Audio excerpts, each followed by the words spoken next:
Jacques Rene Hebert. Born in Alençon, France in 1757, Hebert was the son of a noble of municipal order in France.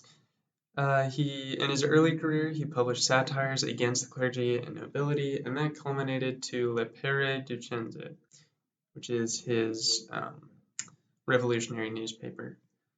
He moved to Paris in 1780 and lived as very poor for about 10 years. And in that time, he was a Republican revolutionary activist. And Republican at that time in France meant kind of opposite what it means today in America.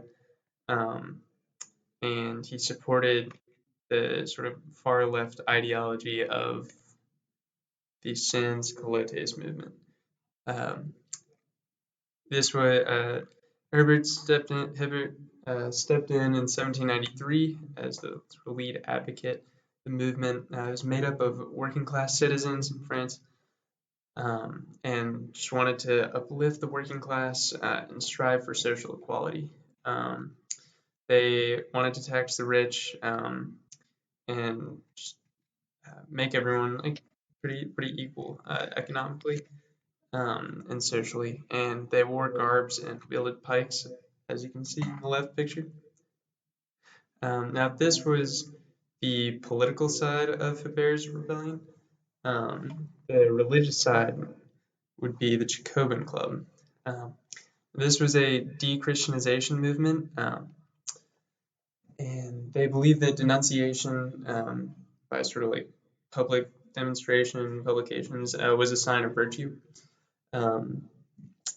And it is important to note that he was not an atheist. He just wanted religious toleration, as the Jacobins believed that Christ was the first Jacobin. He just wanted to sort of destroy Roman Catholic power in France.